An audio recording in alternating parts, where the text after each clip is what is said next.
दोस्तों नमस्कार, प्रणाम, सत श्री अकाल, आदाब। आप सभी लोगों का हमारे इस नए एपिसोड में बहुत बहुत स्वागत है। उम्मीद है पूरी फैमिली अच्छी होगी। आप अपना और अपनी फैमिली का अच्छी तरह से ख्याल रख रहे होंगे।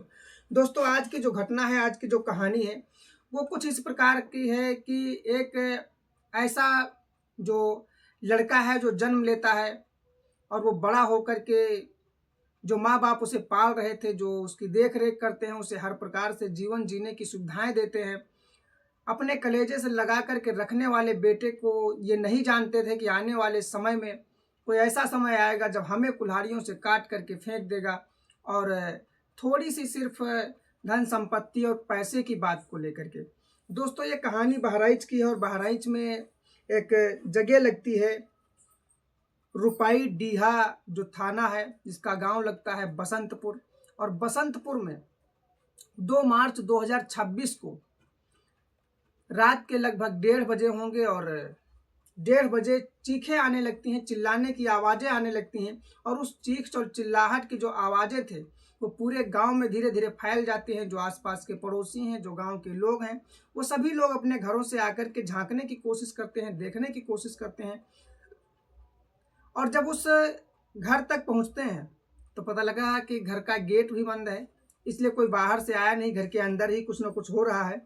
तो लोगों ने उस घर के अंदर जाने की कोशिश की और जब पूछा गया कि कौन है, क्या हो गया है, तो वहां से एक लड़का बोलता है कि यहाँ पर एक ऐसा है कि कोई व्यक्ति है, कोई शख्स है, मैं नहीं जान पा रहा हूँ, और उसने सभी को मार डाला है।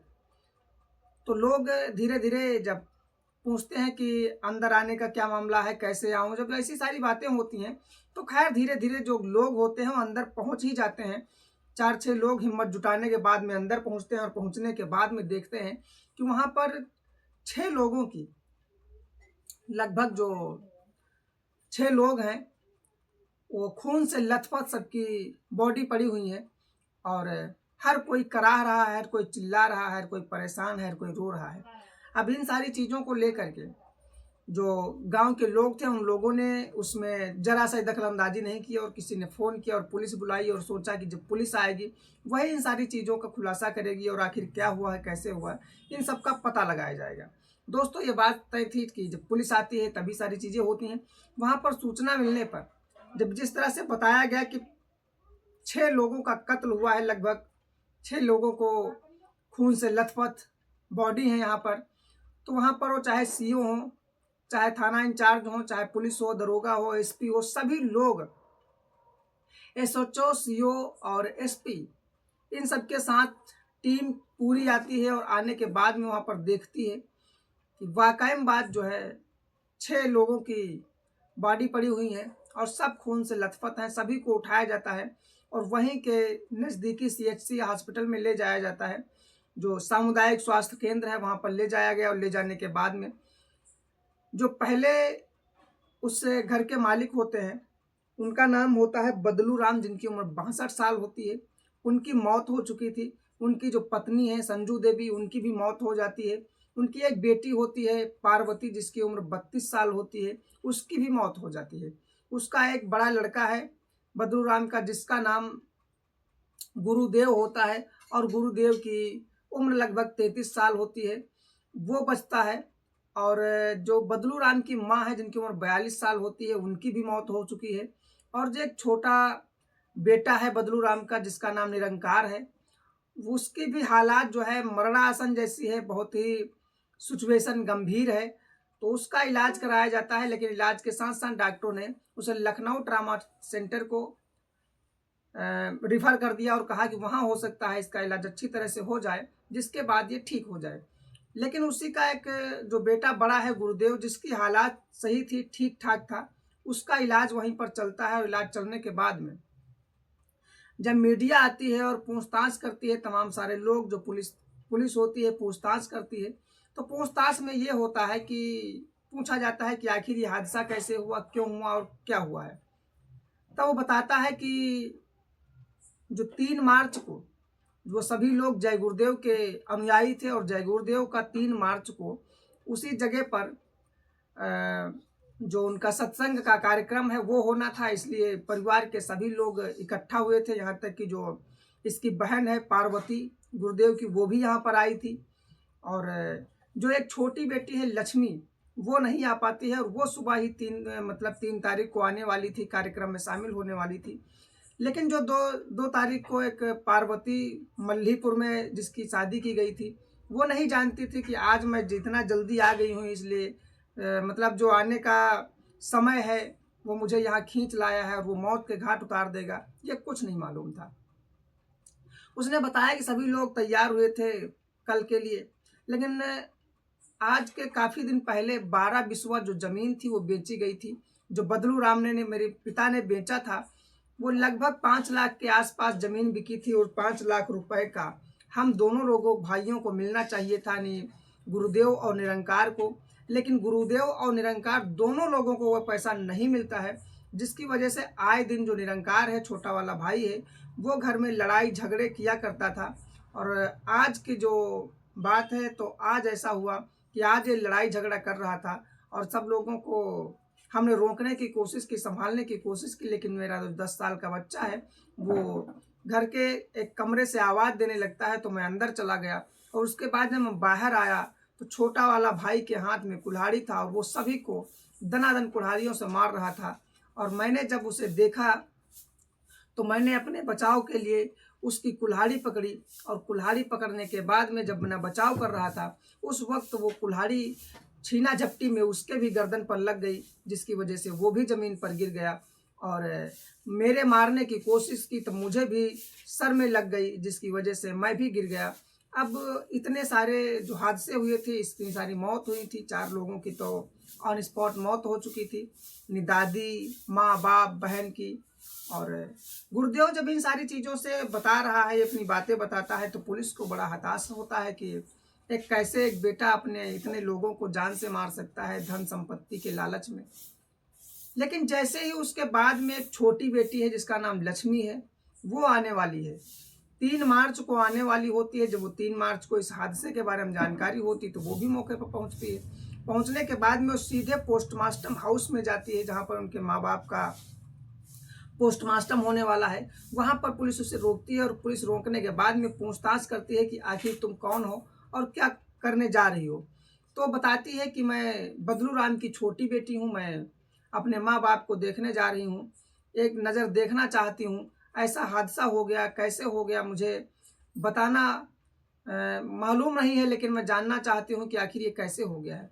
तो पुलिस ने बताया कि जिस प्रकार से गुरुदेव ने बताया कि उसके छोटे बेटे ने, बदरू राम के उसके छोटे भाई ने, निरंकार ने पैसे के लालच को लेकर के लड़ाई झगड़ा किया रात में, और लड़ाई झगड़े करने के बाद में रात 1:30 बजे लगभग उसने सभी को कुल्हाड़ियों से मारा है। इस बात को लेकर के जब उस लक्ष्मी ने मीडिया के सामने या पुलिस के सामने बोलना शुरू किया, तो इस कहानी का पूरा तख्ता पलट हो गया। ये कहानी ही पलट गई कि आखिर ये कहानी है कैसी। उसने जो बताया वो बिल्कुल ही लोगों को हैरान कर रहा था। पुलिस को भी इसमें ऐसा लग रहा था कि सच्चाई तक पहुंचने में काफ़ी देर लग सकती है। उस लक्ष्मी ने ये बताया कि जो छोटा वाला भाई है निरंकार, उसने कभी भी उस 5 लाख रुपए के लिए कोई भी लड़ाई झगड़ा माँ बाप से करता ही नहीं था।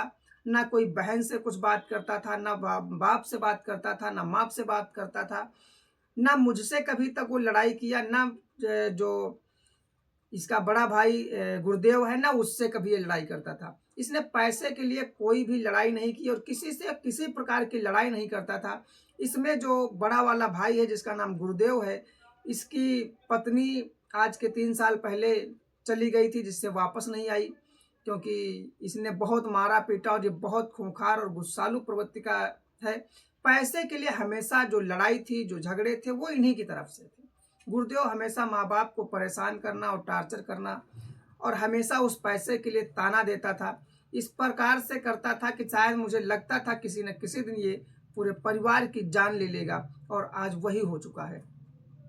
अब इन सारी चीज़ों में जब पुलिस को सुना तो पुलिस को लगा कि यार ये कैसे हो सकता है। जो बड़ा वाला भाई है वो बता रहा है कि छोटा वाला भाई जो है मार रहा था सभी को, और ये तुम बता रही हो कि ऐसा हो रहा है।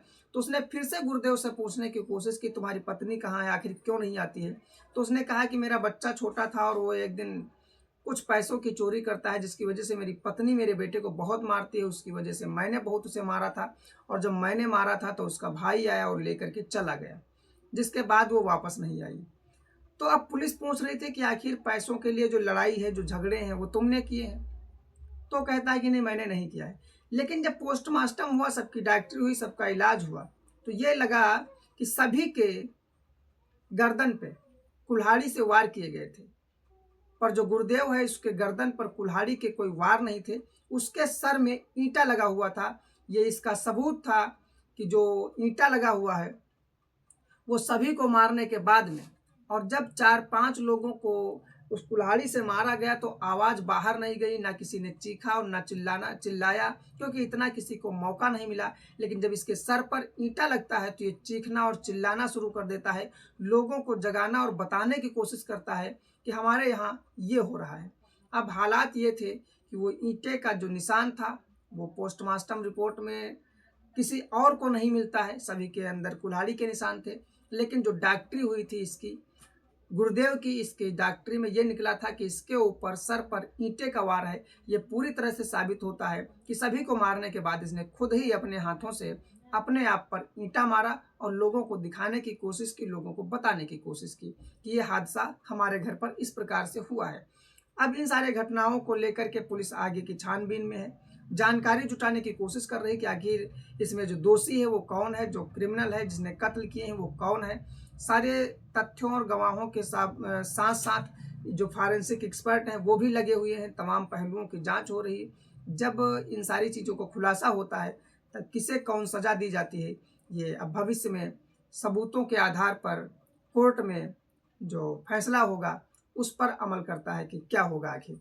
लेकिन इस जो घटना है इसे सुनाने का जो मकसद है मेरा, आपको किसी प्रकार से हैरान परेशान करना नहीं है, बस आप लोगों तक जानकारी देना था कि ऐसी ऐसी संतानें हैं जो 2-4-5 लाख के लिए अपने पूरे परिवार को मौत के घाट उतार देती हैं, जिनके पीछे माँ बाप भाइयों ने सपने सजाए थे, उन सपनों के बदले उसने ऐसे कृत्य कर डाले जो पूरा समाज इन सारी घटनाओं को देख करके सन्न है।